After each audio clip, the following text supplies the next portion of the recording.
طویل واقعہ میں اس کو نہایت مختصر کر کے، چونکہ وقت کافی ہو چکا ہے، نبی علیہ السلام کے پاس ایک بوڑھی ماں اور ایک جوان بیٹا گھر بار چھوڑ کر، علاقہ وطن چھوڑ کر آ گئے۔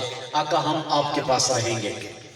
سرکار نے عورت کو خواتین کی طرف بھیج دیا، اس کے بیٹے کو صفہ کے چبوترے پر اپنے مدرسے میں داخل کر لیا۔ وہ بچہ پڑھا کرتا تھا، وہاں تعلیم حاصل کرتا۔ مدینہ شہر میں ایک وبائی بیماری آئی، وہ بچہ بیمار ہوا اور وہ فوت ہو گیا۔ جب فوت ہوا تو اسے غسل کفن دینے لگے۔ انس بن مالک کو سرکار نے فرمایا جاؤ اس کی بوڑھی ماں کو بھی بتاؤ تیرا بیٹا فوت ہو گیا۔ یہ گئے، اس کو جا کر خبر دی کہ تیرا بیٹا فوت ہو گیا۔ اب وہ بوڑھی خاتون عصا کے سہارے، لاٹھی کے سہارے چلتی ہوئی وہاں پہنچی، بیٹا میرا فوت ہو گیا۔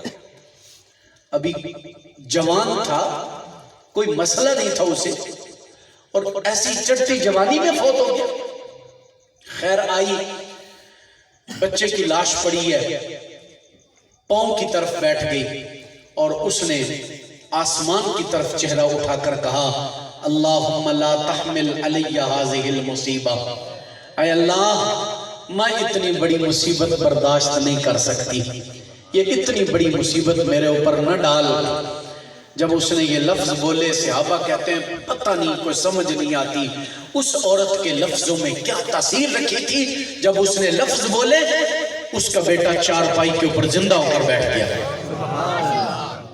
آج لوگ ماں باپ کو کچھ نہیں سمجھتے، ماں باپ کی قدر ہی ختم ہو گئی، ماں باپ کے مقام کو ہم بھول گئے۔ ان کا مقام کیا ہے؟ انسان کہیں اور اپنی عزتیں تلاش کر رہا ہوتا ہے، پیروں فقیروں کے پاس جا کر دعائیں کروا رہا ہوتا ہے۔ با یزید بستامی سے پوچھو، 12 سال جنگلوں میں عبادت کرتے رہے، گھومتے رہے، رب کا جلوہ نصیب نہیں ہوا۔ ماں کی ایک دعا سے ماں نے کہا اللہ تو کہاں چھپا ہوا ہے، ابھی تک میرے بیٹے کو نہیں ملا؟ تو ماں کے ان لفظوں سے رب نے سارے حجابات اٹھا دیے اور ان کو مرتبہ ولایت عطا فرما دیا۔ ہم کچھ نہیں سمجھتے نا، انسان جتنے بڑے مقام پر پہنچ جائے، یار حضور سے بڑا تو کائنات میں کوئی نہیں ہوگا نا، حضور سے بڑا تو کوئی نہیں ہے۔ میرے آقا کیا فرماتے ہیں؟